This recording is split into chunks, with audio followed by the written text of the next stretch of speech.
Buenas tardes, mi nombre es Irene Lafarga Previdi, coordinadora de vinculación comunitaria del Centro de Investigaciones Colaborativas en Disparidades de la Salud del Recinto de Ciencias Médicas, el cual, en colaboración con el Fideicomiso de Salud Pública, estaremos realizando una serie de charlas sobre el impacto del COVID-19 en poblaciones vulnerabilizadas o que ya se encontraban en mayor riesgo ante esta situación de emergencia.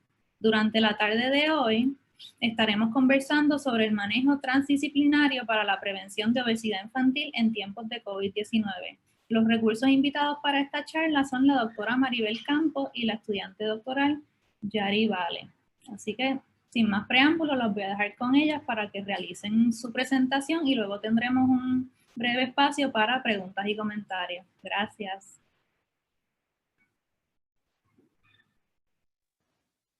Buenas tardes a todos.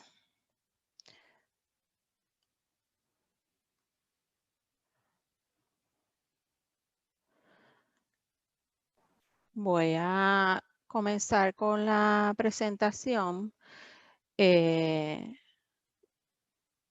Si me confirmas, Irene, que ya se están viendo las diapositivas. Sí, se están viendo. Ok. Gracias. Gracias por la oportunidad de estar con ustedes en la tarde de hoy. Aquellos que me conozcan, que vi algunos nombres conocidos en la sesión de los participantes, saben que esto para mí es un tema que me apasiona. Y en la tarde de hoy, ¿verdad? Cuento con la compañía de mi colega, la pronta doctora Yari Valle Morón. Vamos a estar hablando de lo que se conoce como obesidad infantil, que para propósitos de definición, ¿verdad? Sabemos que esto es algo que utilizamos ya sea las curvas de crecimiento y el índice de masa corporal o la curva de crecimiento de peso y talla apropiada para el sexo de la persona que estamos evaluando. Y en el caso de aquellos pacientes o participantes, ¿verdad? Que sean menores de 2 años, la recomendación sigue siendo que utilicemos las curvas de referencia de la Organización Mundial de la Salud. Esto siendo que en estos periodos, ¿verdad? El paciente es referente de un patrón de crecimiento ideal es el bebé lactante. Y ya de los 2 años en adelante vamos a estar utilizando las curvas de crecimiento establecidas por el CDC. Sabemos que hay unos parámetros de los cuales se establece un diagnóstico de sobrepeso u obesidad. En el caso de las curvas de CDC, vamos a utilizar ese rango que está el paciente en esta área roja, donde ya estamos por encima del percentil 85 para la medida en la curva apropiada, ¿verdad? Para sexo, y entre la 85 y la 95, pacientes que ya están por encima del percentil 95, estaremos hablando de pacientes que ya están en rango de obesidad. Hoy en día ya estamos utilizando inclusive otras categorías dentro del rango de obesidad para medir los niveles de severidad. Que incorporan el uso del 120 y 140 del percentil 95 como para poder establecer cuán severa es esa obesidad. Y esto es importante porque sabemos que mientras más severo ese grado de obesidad, también van a aumentar el riesgo de otras comorbilidades asociadas a esta condición. Y esos riesgos, ¿verdad? Ya sea del desarrollo primeramente para poder hablar de su prevención.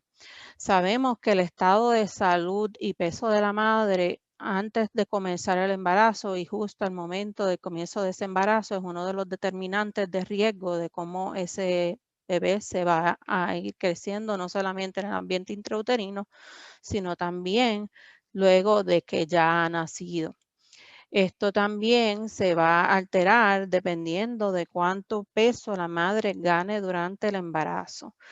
Hemos tenido por entendimiento común que la mujer durante el embarazo todas podemos ganar la misma cantidad de peso, pero ya hace algún tiempo tenemos unas recomendaciones establecidas que nos estipulan que dependiendo si usted está en un rango de bajo peso, peso adecuado, sobrepeso o en un rango de estar padeciendo de obesidad, el número de libras que usted debe ganar durante el periodo de gestación, porque no promovemos que haya pérdida de peso durante el periodo de gestación, va a cambiar dependiendo de ese estado antes del embarazo. El excederse de esa ganancia de peso de lo recomendado para su categoría es un factor de riesgo que se ha asociado a lo largo de múltiples poblaciones de que el bebé pueda desarrollar eventualmente sobrepeso o obesidad. Otros patrones incluyen, ¿verdad?, el patrón de estilo de vida de la familia, en la alimentación, el patrón de sueño y de actividad física, porque los comportamientos, pues nosotros los vamos moderando, ¿verdad?, a nuestros hijos y en ese proceso ellos van aprendiendo cuál es el patrón adecuado. De igual forma, si nuestros patrones no son adecuados, igual los aprenden.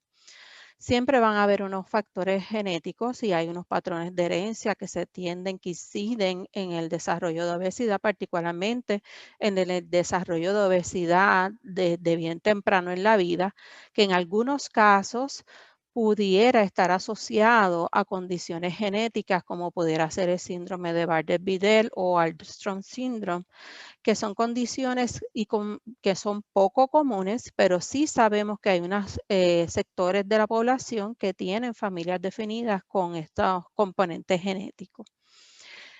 Otro elemento importantísimo es ese ambiente construido y el ambiente en donde nosotros mantenemos inclusive dentro del hogar.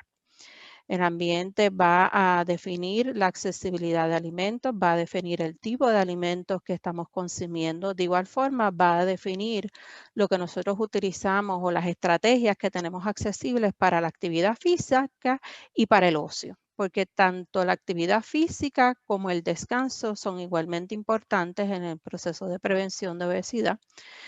Y de esto también puede estar asociado lo que se conoce como el capital social. Y cuando hablamos de esto, estamos hablando de los diferentes elementos que pueden estar contribuyendo o al mismo tiempo disminuyendo los riesgos asociados a ese ambiente construido, que incluyen factores de transportación, el tipo de vivienda, el acceso a alimentos saludables, la capacidad de adquirir esos alimentos saludables, entre otros.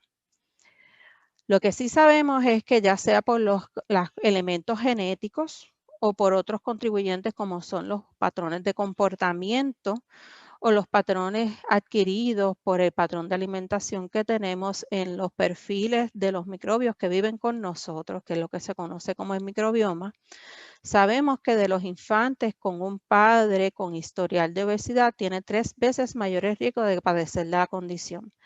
Mientras que si ese factor está presente en ambos padres, ese riesgo aumenta a 10 veces mayor. Así que definitivamente hay una contribución y esta condición, el desarrollo y la prevención de esta requiere, ¿verdad?, de una participación multifactorial, no solamente en el desarrollo de la condición, sino en los planes y estrategias que vamos a utilizar para atenderla. Elementos ya propios del niño o del infante, de que tenemos que nosotros considerar para poder establecer ese plan de acción, incluyen cómo fue ese proceso de crecimiento dentro de la barriga, cuánto fue su peso al nacer y si en esa evaluación que se hace al momento que el bebé nace, no solamente del número del peso, sino también la valoración de ese peso contra los estándares de lo que es el peso adecuado para un bebé al momento de nacer por su edad de periodo de gestación, si fue un peso al nacer adecuado, si fue mayor del adecuado o menor del adecuado. En aquellos casos donde el peso al nacer se demuestra ser mayor del adecuado y menor del adecuado, en ambos grupos se ha demostrado a diferentes poblaciones que aumenta el riesgo de desarrollo de obesidad adelante en la vida. Esto no es el único componente, a pesar de que sabemos que este componente se reconoce como el concepto de programación fetal. También hay otro concepto de lo que nosotros reconocemos como la programación nutricional. Y este efecto de lo que nosotros comemos, no solamente en la cantidad de calorías, sino también en el valor nutricional que tiene esos alimentos que consumimos, va a estar presente hasta que el bebé alcanza lo que le conocemos los 1000 días de vida, que van desde su ¿verdad? Concepción hasta los 2 años de vida. Esto va a estar claramente influenciado por el acceso de alimentos saludables, un patrón de sueño que debe ser adecuado para el tiempo de vida, que eso va a variar, ¿verdad? En el periodo pediátrico sabemos que el número de horas recomendadas de sueño para prevención de problemas en el neurodesarrollo y de igualmente de prevención de condiciones como obesidad va a variar dependiendo de la edad del niño y el patrón de actividad física. En esto, ¿verdad? En los niños más pequeños puede ser actividad física estructurada como no estructurada, como es el juego, pero sí sabemos que es necesario, ¿verdad? Tener ese patrón de actividad física que más allá del riesgo de desarrollo de obesidad, también va a incidir en lo que es su desarrollo. Lo que debemos tener todos claros es que ciertamente una de las cosas que nos está afectando en estos tiempos es que uno de los factores de riesgo a lo largo de toda la etapa pediátrica es el sedentarismo y el tiempo en pantalla. Pantallas que son de diferentes tipos, no hay un solo tipo de pantalla. Está la pantalla típica en el pasado, que era el televisor, que ahora se convierte en la pantalla de la computadora, en la pantalla de la tableta, en la pantalla del celular.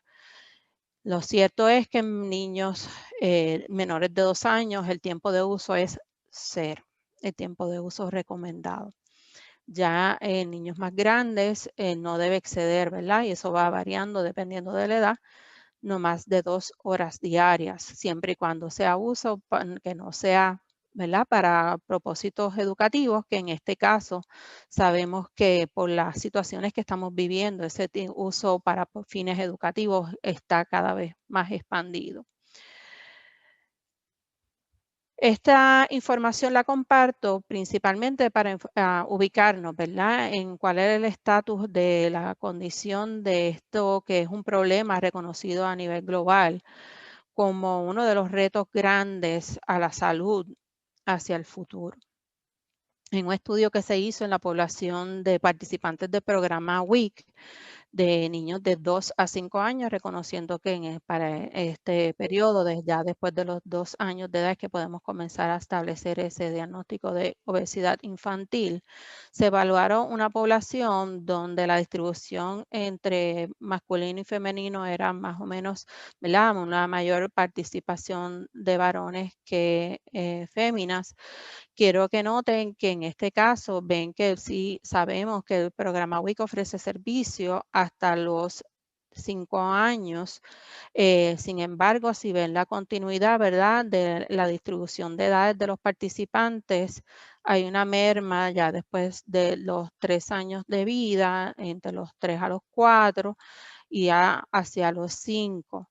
Y esto pues es uno de los asuntos, ¿verdad?, que quisiéramos que mantuviéramos como comunidad envuelta en la atención de este problema, que este es un programa que brinda servicios de seguridad alimentaria, que adicional al acceso a esos alimentos también viene acompañado de un servicio educativo de lo que es el proceso de alimentación de sus participantes. Y ese proceso educativo está atemperado a la etapa de la vida de ese participante, por lo cual hay unos claros beneficios. Cuando hablamos de intervenciones de lo que es el paquete de alimentos, este programa ha demostrado que a lo largo del tiempo ha podido disminuir el riesgo de obesidad en su población de servicio. De igual forma, ya yendo a lo que son las características del capital social en términos de acceso a cuidados médicos, ven en lo que es la participación, tanto en lo que es la cubierta del programa de Medicaid como en otros programas de seguridad alimentaria de este grupo. Cuando ya vamos a mirar cuál es la prevalencia en general, ¿verdad?, de la distribución por el índice de masa corporal, que como le mencioné anteriormente, es lo que utilizamos para categorizar a nivel poblacional las personas con relación al diagnóstico de obesidad. Podemos ver aquí que para este grupo de participantes, que como podrán ver es un grupo significativo, estamos hablando de un 17%, que por mucho supera lo que, ¿verdad?, es la meta para el nivel poblacional de lo que es la prevalencia de obesidad. Igual forma, sabemos que a esta etapa de la vida también hay riesgos asociados de si se sostiene o se agrava un proceso de sobrepeso que a ese momento se encontraba alrededor de un 15%. En términos de la distribución a lo largo de la isla, podemos ver que la mayor densidad de estos casos se van a estar viendo en el centro y sur de la isla, incluidos también las islas municipios de Culebra y Vieques.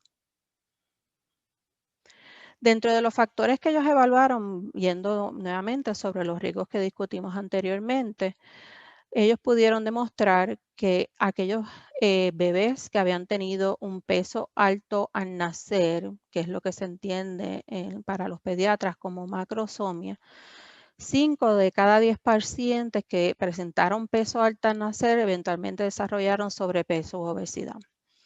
Y esto pues es mensaje de verdad que debemos mantener en cuenta tanto desde el punto de vista de los profesionales de la salud, en mantener en cuenta cuando vamos a establecer un plan de cuidado, si ese peso al nacer de ese niño o niña que estamos atendiendo cae bajo esa categoría, cuán, ¿verdad? Debería influenciar cuán riguroso va a ser ese seguimiento de esa presentación de rango de sobrepeso u obesidad al momento de la evaluación. Otro de los elementos se ha, ¿verdad?, evaluado a lo largo de la literatura es si ha recibido o no leche materna. En este caso hay una diferencia dependiendo del sexo. Si la niña tiene un 35% mayor de probabilidad de desarrollar sobrepeso o obesidad si no había sido lactada, o sea que nunca recibió leche materna. Y en el caso de los varones sería un 25% mayor posibilidad de desarrollo de la condición. Esto significa que en términos generales, de 7 de cada 10 participantes que desarrollaron sobrepeso o obesidad no fueron lactados. Esto es un elemento importante porque no solamente va a afectar el riesgo de desarrollo de esas dos condiciones, sino también hay literatura reciente que también demuestra riesgo de desarrollo de otras comorbilidades o condiciones asociadas al estado de sobrepeso o obesidad, como lo es la hipertensión. Ahora les muestro estas gráficas principalmente para que puedan ver lo que es la trayectoria, ¿verdad?, de participantes que continuaron recibiendo servicios y pueden ver que en el caso de participantes que continuaron recibiendo servicios del programa, que estaban desde el 2010 hasta el 2013, que fue donde se hizo este análisis de tendencia, pueden ver que va disminuyendo la tendencia con relación a la tasa de sobrepeso. Sin embargo, el porciento de pacientes que evolucionaron a desarrollar obesidad notarán que aumentó. En esto me tomo el tiempo de recordarles que es bien importante no solamente dar seguimiento a ese paciente en su patrón de crecimiento, solicitando en todo contacto con un profesional de la salud que tome las medidas de peso y talla, que sean evaluados contra las curvas de crecimiento apropiadas para la edad del paciente, sino también ver la tendencia de esas evaluaciones previas. Aquí el rol de la continuidad de cuidado es esencial porque podemos identificar si ese patrón de crecimiento entre cada uno de esos contactos va dirigido a un aumento rápido en lo que es el percentil de ese paciente que pudiera, ¿verdad?, ser una señal de alerta o debiera ser una señal de alerta que tenemos que intervenir, más allá de que el peso en ese momento esté dentro del rango adecuado. La importancia de tomar todas estas intervenciones y por qué decimos que esto debe ser un manejo transdisciplinario es porque recientemente han surgido estudios que demuestran y validan el hecho de que no atender las inequidades que enfrentan estas poblaciones ubica estas poblaciones, ¿verdad?, en lo que Irene mencionaba como poblaciones vulnerabilizadas. Y ese efecto en estudios más recientes se ha podido demostrar que comienza tan temprano como la etapa preescolar. Aquí les muestro, ¿verdad?, elementos de un estudio donde evaluaron a nivel de los Estados Unidos utilizando un instrumento de desarrollo temprano que es evaluado. Los reportes son generados por las maestras de estos niños y evalúan, según los reportes de las maestras y los maestros, estas dimensiones: la salud física y bienestar, la competencia social, madurez emocional, el desarrollo del lenguaje y cognitivo y el conocimiento general y destrezas de comunicación. En cualquiera de estas dimensiones que estos niños presentaran, ¿verdad?, un hallazgo que estuviera por debajo del percentil 10 en cualquiera de estos dominios, ya se consideraba que este niño presentaba una vulnerabilidad. Sin embargo, entendemos, ¿verdad?, igual que ellos, que esto conlleva un análisis multidimensional y muchos de ellos presentaban riesgos en más de uno de estos dominios. Esto ellos lo quisieron evaluar para poder establecer si existía una tendencia asociada al ingreso socioeconómico de las poblaciones evaluadas. Y para hacer eso, ese tipo de análisis, ellos hicieron una distribución, una categorización por quintilas del ingreso anual. Y ese rango de ingreso anual de la población total evaluada iba de $6,688 a $250,000,1. Aquí les muestro, ¿verdad?, que claramente ellos pudieron demostrar, esta es la quintila con menor ingreso, aquí la quintila de mayor ingreso, o sea, mayor nivel económico, y claramente se demuestra esa tendencia, ¿verdad?, que a menor nivel económico, mayor es el nivel de vulnerabilidad multidimensional que estos niños presentaban.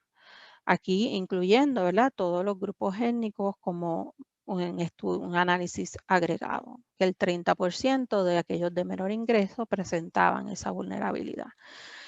Si nosotros fuéramos a enmarcar la realidad representada en el estudio hecho con los datos del programa WIC de Puerto Rico, tendríamos que ubicar la totalidad de los participantes del programa en esa misma quintila.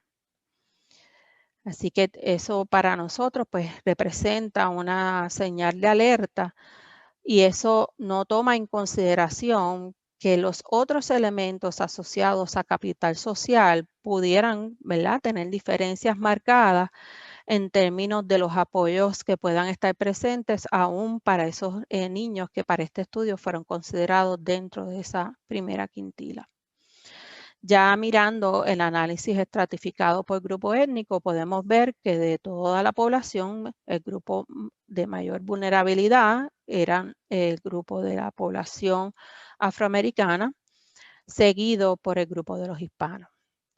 Interesantemente, al hacer el análisis estratificado a lo largo de las diferentes estratas de ingreso, no se pudo identificar una diferencia significativa a lo largo de toda la escala con relación al grupo hispano. Eso pues una señal de alerta nuevamente para cómo se están atendiendo estas poblaciones a nivel de los Estados Unidos. Y ahora nos entra un reto adicional. Y es que estamos viviendo una nueva condición extrema más, ocasionada por un agente infeccioso conocido como el SARS-CoV-2, que resulta en la pandemia asociada a la enfermedad de COVID-19. En la gráfica de la izquierda, pues les presento lo que es la prevalencia o los casos nuevos reportados con la gráfica de casos agregados reportados al día de hoy.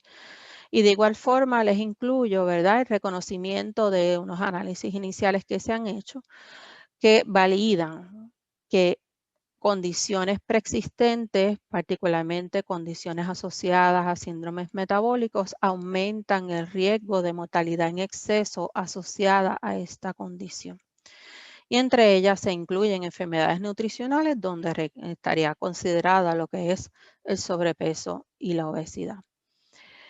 Esto no es un hallazgo único de Puerto Rico, es un hallazgo que se ha identificado a nivel global y se entiende que en términos de los mecanismos que contribuyen a que esto sea así, es que los pacientes que padecemos de obesidad al tener un aumento en la masa de tejido graso, que es lo que caracteriza la condición, presentan un aumento en los receptores ACE2, que son los receptores que se identifican que brindan el acceso al virus al cuerpo, y que este aumento es más marcado en aquellos pacientes que presentan obesidad abdominal. Para efectos de clarificar, que son aquellos pacientes donde esa distribución de esa masa corporal adiposa aumentada es en el área del abdomen, porque hoy en día en la medicina de obesidad sabemos que no todos los depósitos de grasa tienen el mismo nivel de impacto en las condiciones asociadas a la presencia de obesidad o de aumentos en ese tejido adiposo a nivel del cuerpo. Esto, a su vez, más allá de aumentar el riesgo de desarrollar la enfermedad, el riesgo de desarrollar de complicaciones asociadas a la enfermedad, también uno de los mecanismos para que esto ocurra se entiende que responde a alteraciones en la respuesta inmune que se han definido no solamente por lo que se observa con relación a la infección por SARS-CoV-2, sino también por lo que se ha observado con relación a otras infecciones virales y otras infecciones por otros agentes, particularmente con las infecciones asociadas a influenza. Esto es causa de preocupación porque esa alteración de la respuesta inmune pudiera no solamente afectar el riesgo de enfermedad severa causado por esa condición preexistente de obesidad, donde los pacientes que tienden a un índice de masa corporal mayor de 30 tienen 2 veces el riesgo de enfermedad crítica por este virus, sino también se entiende que pudiera afectar la respuesta inmunológica que personas que padecen de obesidad o sobrepeso puedan desarrollar cuando se les administre la vacuna una vez esté disponible. Eso así pudiera mitigar la protección conferida por la vacuna. Aquí les presento esta gráfica desarrollada por el grupo de Nogueira que presenta los factores de riesgo tanto de la obesidad hacia el desarrollo de COVID, como también, como pueden ver aquí, ellos señalan que el hecho de estar bajo condiciones de pandemia, ¿verdad? Porque no es solamente el hecho de la infección, no infección y la respuesta que una persona que padece de esta condición va a tener a la presencia del virus en su cuerpo, sino también las condiciones de vivienda a las cuales nos vemos sujetos, dado el caso de que hay un alto grado de transmisión comunitaria, por lo cual entonces se establecen, ¿verdad?, mecanismos de cuarentena que nos hacen quedarnos en casa. Eso a su vez pues pudiera resultar en alteraciones en el comportamiento y en alteraciones en poder sostener hábitos de estilo de vida más saludables que resultan en el desarrollo o en agravar la presencia de obesidad en la población. Esto de igual forma es algo que es preocupación a nivel global, particularmente porque el estar en la casa todo el tiempo aumenta los niveles de ansiedad y muchas veces esa ansiedad la manejamos comiendo. El no tener estrategias o acceso a estrategias que sean de mejor adaptación a las condiciones de vida actuales resultan en comportamientos maladaptativos como es la alimentación en respuesta al estrés. En estudios que nosotros hemos hecho en colaboración con Boys and Girls Club de Puerto Rico, antes de la pandemia, pudimos valorar con el grupo de jóvenes cuáles eran las herramientas que ellos más comúnmente utilizaban ante una situación de estrés. Y en la respuesta pictográfica que recibimos del grupo evaluado, la gran mayoría de los casos representaban bolsitas de alimentos de comida rápida. Ciertamente, pues en la comunidad hay una frecuente utilización de alimentos no saludables para el manejo del estrés y el no poder salir a participar de actividades al aire libre por periodos de cuarentena, pues también limita lo que es la actividad física. Esto pues obviamente conlleva que los sistemas que apoyan los servicios tienen que hacer modificaciones para poder continuar brindando servicios y el desarrollo de servicios nuevos para garantizar el suplido de alimentos y más allá del suplido de alimentos, el suplido de alimentos saludables. Nosotros tuvimos el honor de poder contribuir con el programa WIC de Puerto Rico para poder desarrollar lo que hoy en día es su plataforma de educación a distancia, que como mencioné anteriormente es requisito de participación del programa. Eventualmente, a lo largo de la pandemia, esta plataforma ahora se ha convertido en mecanismo de registrar participantes nuevos. De igual forma, allí las participantes pueden autorizar el envío de cheques por correo y el registro de médicos para poder hacer la modificación de los paquetes de alimentos que requieren el que se someta a la forma WIC 050. Esta nueva contribución esperamos que en un futuro sirva, ¿verdad?, como punta de lanza para poder eventualmente desarrollar estrategias de cuidado compartido entre los profesionales de la salud que atienden, ¿verdad?, las diferentes dimensiones que contribuyen ya sea a prevenir o al desarrollo de obesidad infantil. Otra de las estrategias que también fue establecida en respuesta a la pandemia es este servicio que es subvencionado por el Departamento de la Agricultura por fondos de Farmers to Families, que está siendo diseminado por entidades sin fines de lucro de base comunitaria. En su página podrán identificar cómo pueden comunicarse con el proveedor más cercano a su hogar para que a través de ellos puedan lograr alcance de una caja de alimentos que van a incluir alimentos saludables como frutas y vegetales, cuyo consumo, ¿verdad?, es una de las estrategias más reconocidas para prevenir no solamente sobrepeso o obesidad, sino también el desarrollo de otras enfermedades asociadas a ella, como es enfermedad cardiovascular. En estos momentos, entonces, les dejo con mi compañera Yari Valle para que les hable de otras estrategias que nosotros estamos llevando a cabo en colaboración con el programa WIC de Puerto Rico para atender este problema. Saludos a todos y a todas. Nuestro estudio de investigación tiene como título Intervención para promover actividad física, sueño y prácticas de alimentación en bebés para prevenir la obesidad temprana. El nombre corto, Baby Act Trial, es patrocinado por NIH y el Centro Colaborativo de Investigaciones en las Disparidades en Salud. Nuestro equipo se compone de esta servidora. En el área de reclutamiento tenemos a la educadora en salud, Yazaira Ponte. En el manejo de datos y muestras tenemos al enfermero Iván Delgado. Y la intervencionista de nuestro estudio es la doctora María Cáliz. Nuestros investigadores principales son la doctora Maribel Campos Rivera, que acaba de presentar, la doctora Cristina Palacios, de la Universidad de Florida, el doctor Jeremy Pomeroy, de Marshfield Clinic Research Foundation, y como coinvestigadora tenemos a la doctora Mary Helen Mays. También colabora con nosotros el doctor Adolfo López. Y este proyecto se hace en colaboración con WIC. Nuestro objetivo principal es probar una intervención que promueve los patrones saludables de actividad física, sueño y alimentación. Y estamos con estos bebés desde su nacimiento hasta los 12 meses de edad. El diseño de nuestro estudio es aleatorizado en mujeres embarazadas y en los hijos, ¿verdad?, que participen en este programa. Estamos alrededor de 14 clínicas WIC, 7 clínicas pertenecen al grupo de intervención y 7 clínicas pertenecen al grupo control. Reclutamos mujeres embarazadas que estén en su tercer trimestre, con más de 28 semanas de gestación, mayores de 18 años y que participen del programa WIC.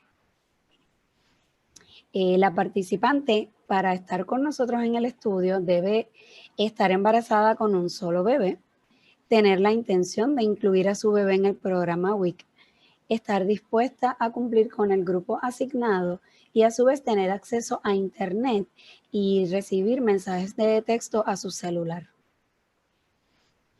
Y nosotros, como tal en el estudio, excluimos mujeres con embarazos de alto riesgo, ya sea que tengan hipertensión, diabetes gestacional, diagnóstico prenatal de retraso en el crecimiento intrauterino o alguna anomalía congénita, y también que tengan historial de enfermedades mentales que le impida participar. Bebés excluidos como tal, una vez nacen, si el bebé nace prematuro, o sea, menos de 37 semanas, si nace con alguna discapacidad del desarrollo, si nace con alguna condición severa neurológica, ya sea muscular o metabólica, o que requiera hospitalización prolongada al nacer de más de 7 días, pues no puede continuar en nuestro estudio. La intervención consiste en mensajes y actividades que van a promover tanto la activación del bebé, ¿verdad? Su actividad física, los patrones de sueño saludables y limitar el tiempo que pasa ese bebé frente a una pantalla, que como bien mencionó la doctora, menos de 2 años se supone que es ninguno. Patrones de alimentación saludable.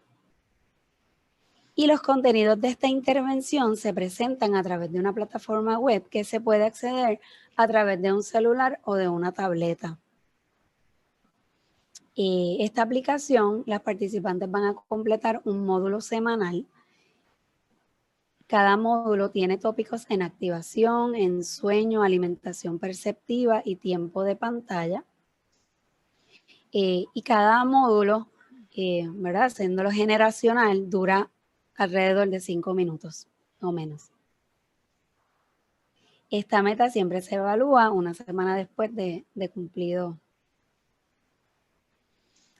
Y la información de este módulo se refuerza a través de mensajes de texto, alrededor de 2 por semana, y también con las llamadas cortas todos los meses por parte del intervencionista. Nosotros podemos hacer un cernimiento, es decir, calificar mamás que estén embarazadas y cumple con todos los criterios, como los mencioné ahorita rapidito, que no tenga diabetes, que no tenga hipertensión, que tenga intención de incluir a su bebé en WIC y demás, puede estar en segundo y tercer trimestre de embarazo. Ya para el reclutamiento, para que participe activamente de nuestro estudio, tiene que estar en el tercer trimestre de embarazo. Y se realizan 4 visitas de estudio. Son evaluaciones, podemos ver, serían 3 evaluaciones ya a bebé. La primera sería de 0 a 1 mes de nacimiento, la evaluación segunda sería a los 6 meses de edad de bebé y la tercera evaluación 12 meses. Mencioné 4 porque la primera sería el reclutamiento cuando mamá está embarazada. Y dentro de cada evaluación tomamos las medidas de peso y longitud de bebé, así como la circunferencia de la cabecita. Y en cada evaluación también tendemos a entregar un actígrafo que nos va a medir la actividad y sueño de ese bebé. Siempre se le pide a la mamá, para que tengan una idea, que utilicen el acelerómetro de 2 días en adelante, mientras más mejor, para poder medir esa actividad física de sus bebés. Y lo demás que recogemos en nuestro estudio, como la actividad y el sueño del bebé, se miden utilizando cuestionarios. Hay unas mediciones opcionales que nosotros también tomamos unas muestras viendo la microbiota de esos bebés y de esas mamás. Se toman muestras de sangre entre 0 y 1 mes de bebé y 12 meses, muestras de heces fecales. También tomamos muestras de saliva y de piel, pero ya ese es un estudio opcional. Y eso es lo que nosotros estamos activamente y en este momento todavía realizando, así que todavía estamos en fase de reclutamiento. Hay mamás que han terminado nuestro estudio y cualquier información de contacto se pueden escribir a babyact.rcm@upr.edu o a mi teléfono 787-450-4738. Si tienen algunas preguntas, en confianza.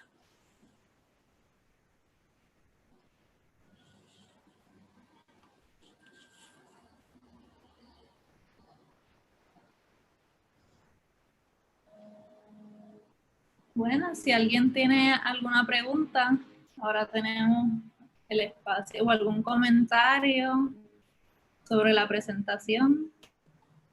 Ahora es el momento. Déjame revisar el chat. No veo preguntas. Así que yo voy a hacer una rápidamente. Quería saber si pudiesen brevemente proveer algunas recomendaciones puntuales para madres y padres en estos tiempos de cuarentena y de educación a distancia a través de computadora para promover la actividad física en los niños y niñas.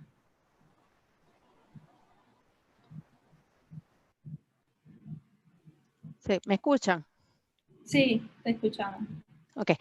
En este caso, ¿verdad? Es importante, ¿verdad? Mantener la rutina lo más posible. Cuando hablamos del patrón de sueño, no solamente estamos hablando de la duración del sueño, que es típicamente, ¿verdad?, que lo que nosotros recordamos, que nos decíamos que teníamos que dormir cierto número de horas de sueño para que creciéramos bien y que el cerebro se desarrolle adecuadamente, sino también el proceso de higiene del sueño.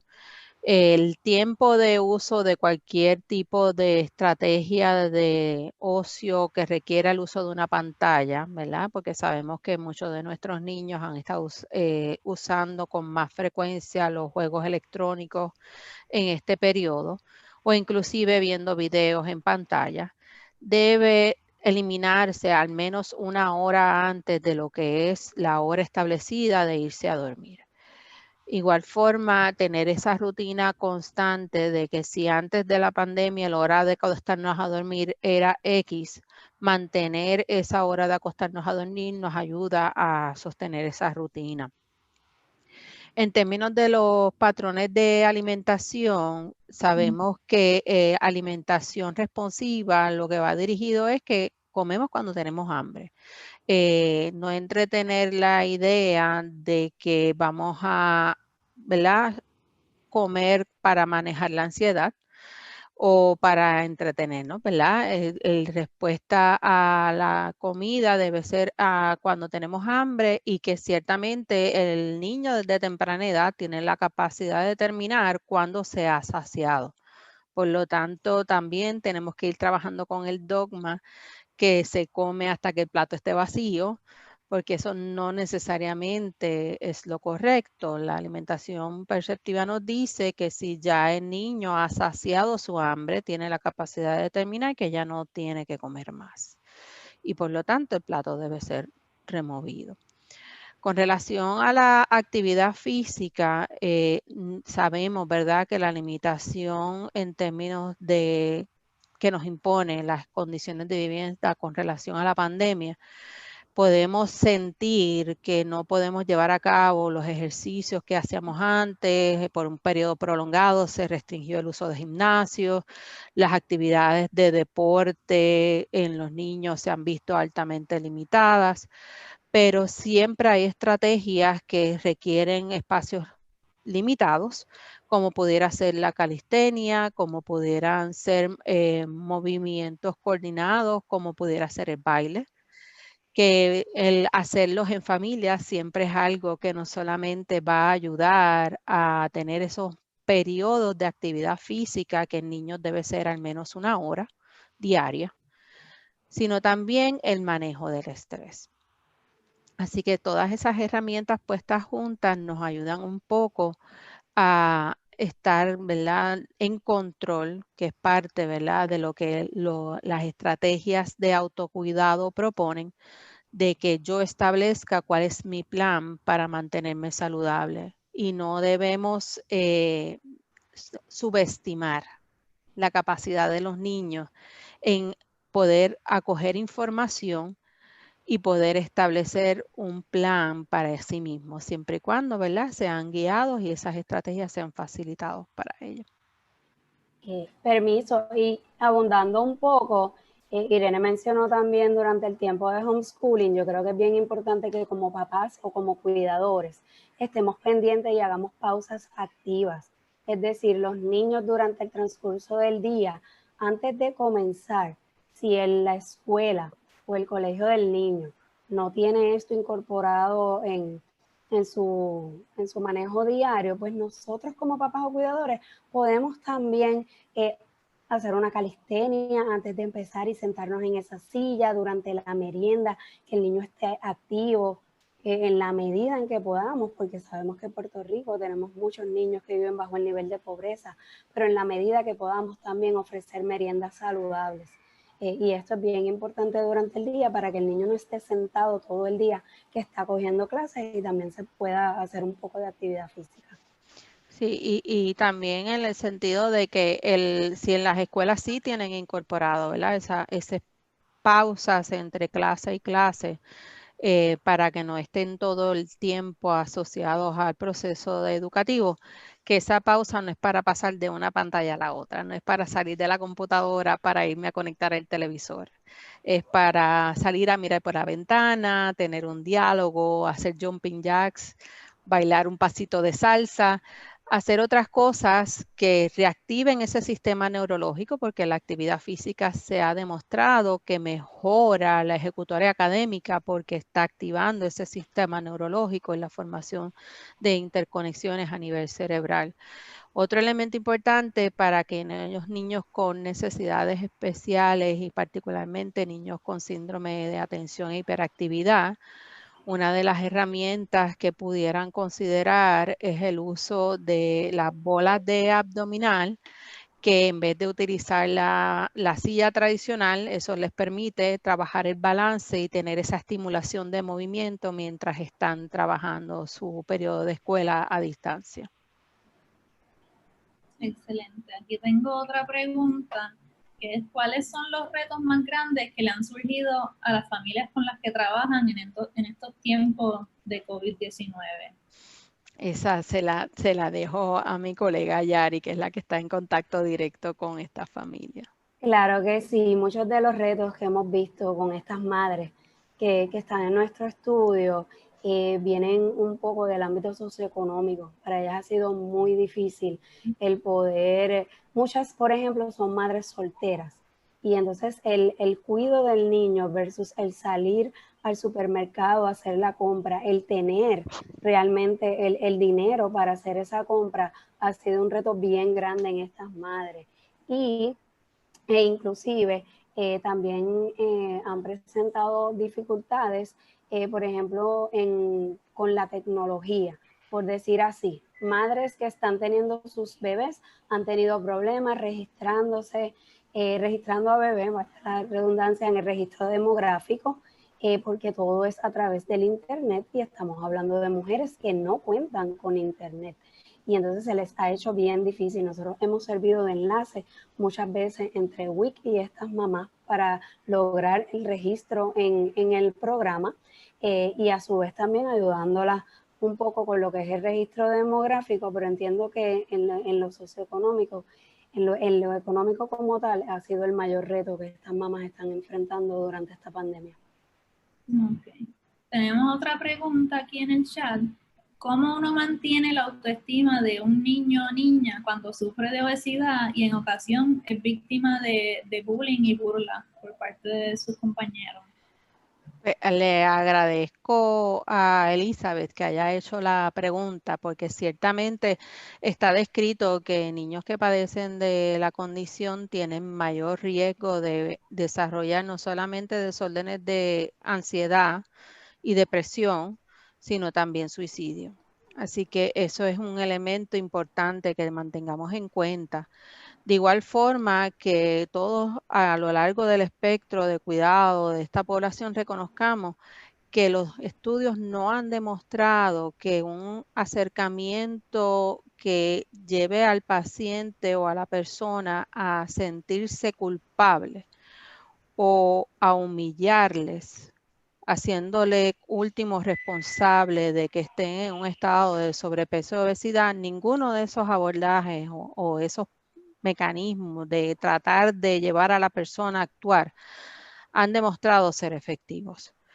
Primeramente hay que atender a la persona donde esa persona se encuentra, evaluar todos los factores que, como vieron, es una condición de desarrollo multifactorial.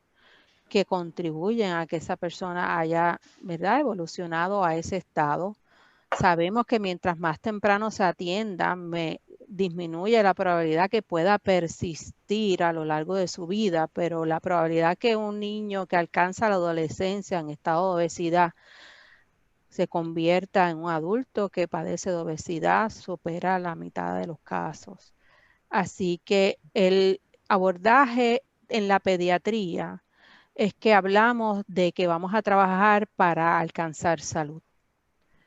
Las metas son dirigidas a mantener el estado de salud de la persona, no principalmente identificando la disminución de peso como la meta principal. Tenemos que establecer, ¿verdad?, ese sentido de autogestión desde temprano en la vida, y por lo tanto en la pediatría se recomienda que se utilicen estrategias como entrevistas motivacionales para abordar el proceso de cuidado de una persona que padece de obesidad desde la etapa temprana. En tiempos más recientes, otros elementos que se han incorporado al tratamiento en la adolescencia incluye el uso de la cirugía metabólica, ya reconociendo que tiene unos efectos a largo plazo, ¿verdad?, en que evita el desarrollo de diabetes como una de las comorbilidades reconocidas de la obesidad a largo plazo.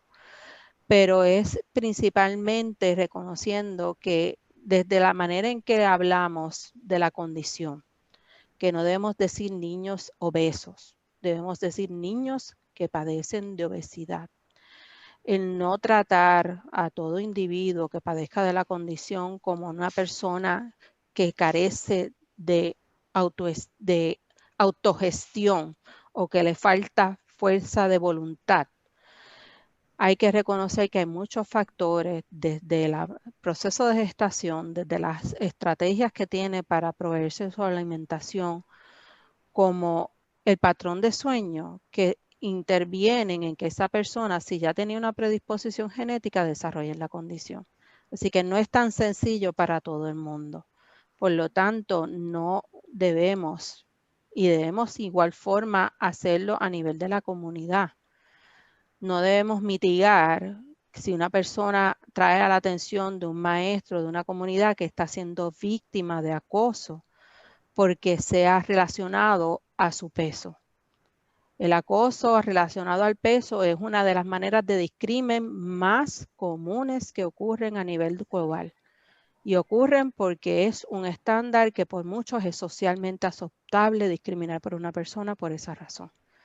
Y ocurre a nivel de las escuelas, ocurre a nivel de los trabajos, y tenemos que nosotros ser agentes de cambio en cuanto a eso.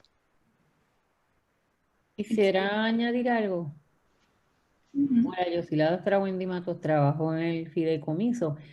Y yo quería atar un poco lo de la obesidad con la pandemia, porque yo le he dado la mano a mi sobrina. Yo tengo 3 sobrinos nietos de 4, 6 y 8 años. Y los tengo aquí prácticamente, mi hija pues los está cuidando y le está dando homeschooling, y la cantidad de comida que los niños están comiendo, pues era evidente que se estaban poniendo como 3 lechoncitos, ¿verdad? Estaban gorditos, gorditos. Así que cogimos y yo vivo muy cerca de la playa y obligatoriamente nosotros salimos a caminar obligado. O sea, no hay break, no nos tenemos que tirar al agua, pero hay que caminar.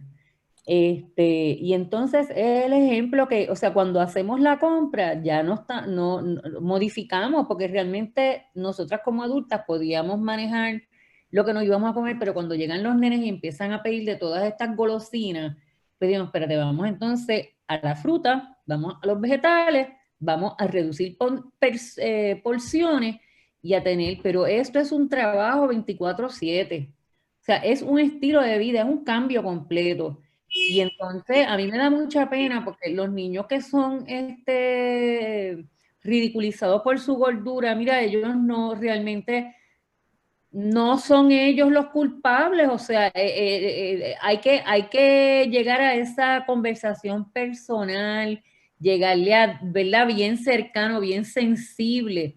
Yo me acuerdo, bueno, esto es otra historieta que no la voy a contar, ¿verdad?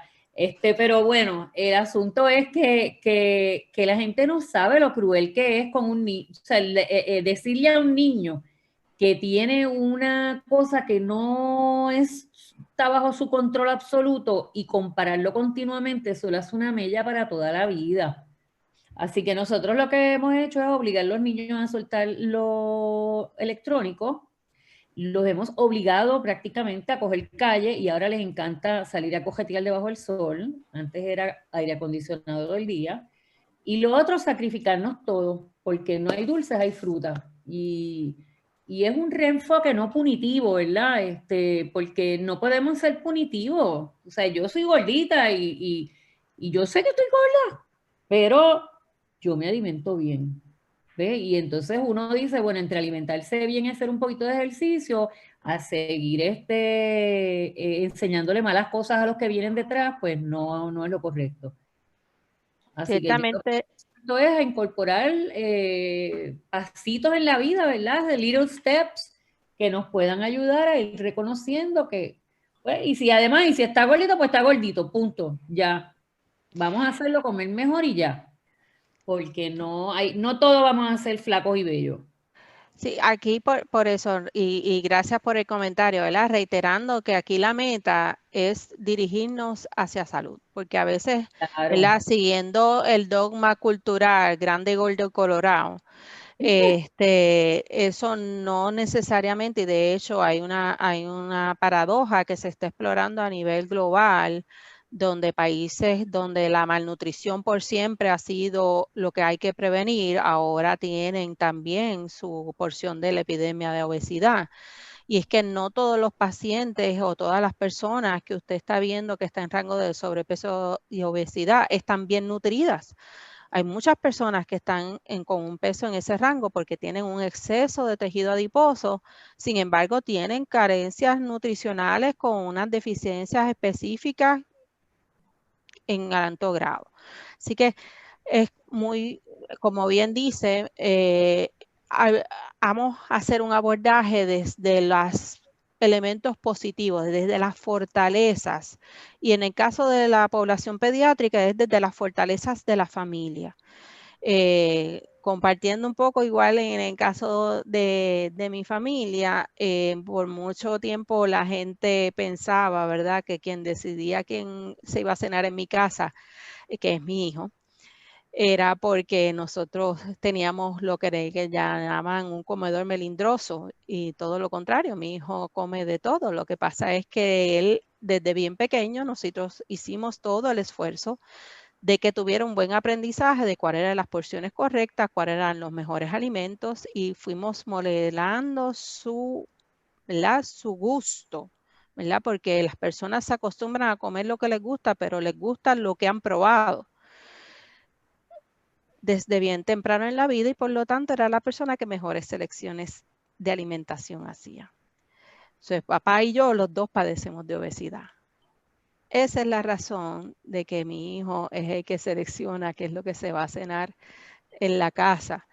De igual forma, los niños en la industria de alimentos se le ha tergiversado lo que es la porción adecuada de alimentos y el factor económico no se puede negar. Si hay muchas bocas que alimentar y lo que tengo accesible y en mi entorno, lo que me permite comprar es estos nuevos combos familiares que le traen múltiples, ¿verdad?, fuentes de alimento, de comida chatarra, pues es lo que tengo accesible. Por eso programas como el que le presenté, que le brinda directo al hogar, porque también tenemos que reconocer que con la disminución en servicios de transportación pública, hay muchas personas que no cuentan con recursos para ir a lugares muy distantes de donde viven a buscar alimentos saludables.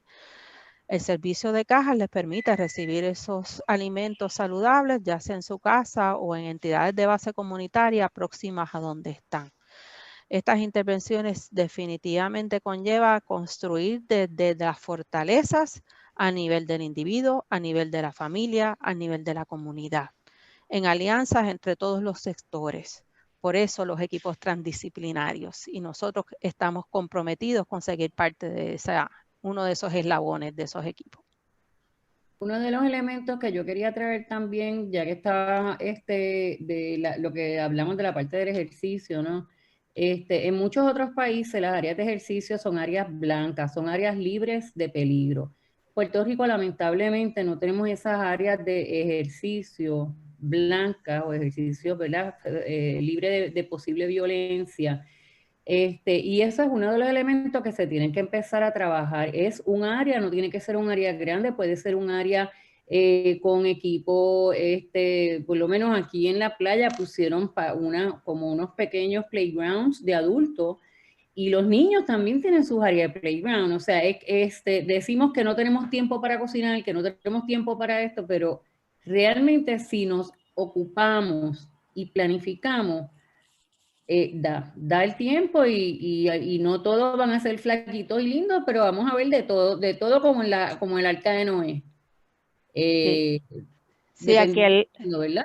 Aquí el elemento importante, ¿verdad? Y dentro de las intervenciones que hemos hecho en colaboración con Boys and Girls Club, visitamos el Club de Vieques con un grupo de estudiantes de medicina de nuestra escuela y de Mayo Clinic. Y una de las observaciones que más comúnmente nos hacían los miembros de la comunidad es que después de María, la única cancha que ellos tenían disponible para hacer deportes había quedado destrozada, y así ha sido la historia de muchas facilidades de deporte a lo largo de la isla, que son espacios que hay que recuperar. Pero la realidad del asunto es que tenemos que asumir una postura de ponernos nosotros en el calendario. Porque si nosotros nos ponemos en nuestra agenda y nuestro calendario como una prioridad de qué voy a hacer para cuidarme hoy, y reconocemos que dentro de eso que voy a hacer para cuidarme hoy está el moverme y el dormir bien, desarrollo esto como parte esencial de mi vida, y los niños lo van a hacer en la medida que su entorno le modele ese patrón. Igual que compramos o accedemos a través de plataformas electrónicas, videos de hacer ejercicio, que Zumba, que P90X, que diferentes alternativas, ¿verdad? Que hay comercialmente disponibles. Hay otras estrategias que no requieren de mucho espacio, y ciertamente el factor de seguridad es algo que en estudios que tenemos hechos habíamos documentado desde 1998. Y desde entonces tenemos documentado que se asocia la presencia de sobrepeso y obesidad en los niños con hipertensión. Recuerden que todas estas condiciones crónicas, el efecto no solamente es por la presencia o ausencia, sino por cuánto tiempo esa condición ha estado presente. Si la desarrollamos desde la niñez, la expectativa de vida y la calidad de vida de ese individuo a lo largo de ese tiempo se va a ver afectada. Así que no es cuestión de desarrollar estrategias de estilo de vida que sean nuestro hábito puramente por alcanzar una meta de peso o un punto en una curva más favorable. Es ciertamente desarrollar un patrón que nos permita mantenernos saludables, bien nutridos, y que nos disminuya el riesgo y la vulnerabilidad ante condiciones infecciosas como las que estamos viviendo ahora. Yo quisiera enfatizar que una de las cosas que como profesionales de la salud podemos ir mirando pues, en el área de política pública también es cambiar el discurso. Los cambios sociales vienen con cambios en el discurso, y el discurso que hemos estado escuchando a través del tiempo es que hacer ejercicio o comer sano lo vemos como un castigo. ¿Quién no ha escuchado? Estoy a dieta, me estoy castigando, me estoy muriendo de hambre, y debería ser ya un estilo de vida simplemente saludable, es comer bien, es nosotros hacer ejercicio. O sea, en la medida que cambiemos ese discurso, también podemos ver ese cambio social, porque en mi comunidad hay un parque sumamente seguro para caminar, y les puedo decir que 3 personas caminan. Por ejemplo, antes del COVID, ahora no se está usando, 3 personas, un día a las 6 de la tarde. La gente muchas veces prefiere sentarse en el televisor. Así que yo creo que cambiando el discurso también podemos llegar al cambio social que queremos y seguir luchando contra la obesidad. Excelente. Quisiera traer, antes la última cosita, quisiera traer una anécdota. Yo estuve en China, y en China no hay pan, no se come pan, no se come postre. Yo decía, Dios mío, una pastita de guayaba, nada de dulce. Entonces, por la mañana, estábamos en la Escuela de Medicina de Beijing, en ese comedor, no había azúcar, no había mantequilla, no había pan, no había nada que no fueran sopa, y esto era desayuno, todo tipo de té, todo tipo de sopas, todo tipo de huevos y otras cosas que tenían mucha proteína, pero absolutamente nada. En 15 días, ni de pan, ni de postre, ni de bizcocho, ningún tipo de dulce. En ningún sitio. O sea, los niños chiquititos quizás le compran alguna que otra dulcecito enrollado de esos hard candy, pero para la gente no, nada de dulces, nada de chocolatitos en la entrada de las tiendas, nada, absolutamente nada. Y realmente allí yo no vi gordo. Gente sí, bien nutrida, pero así obesos no. Así que yo no sé, eso, la experiencia en este sitio fue como que bien alucinante para mí, porque uno rápido busca el postrecito y no lo había en ningún sitio. Bueno, con eso vamos a cerrar. Yo sé que este es un tema del que se puede hablar muchísimo más, pero lamentablemente se nos acabó el tiempo, así que quiero agradecerle a Maribel Campo y a Yari Valle por sacar de su tiempo para realizar esta presentación y estar con nosotros en la tarde de hoy, y también a todas las personas que se conectaron por Zoom y por Facebook Live. Les invitamos a que compartan esta presentación a través de las redes sociales. Esperamos que esta conversación haya sido una experiencia de aprendizaje y reflexión. De nuevo, muchísimas gracias y buenas noches. Gracias a Buenas ustedes por la noches a todos. invitación. Buenas noches. Buenas noches.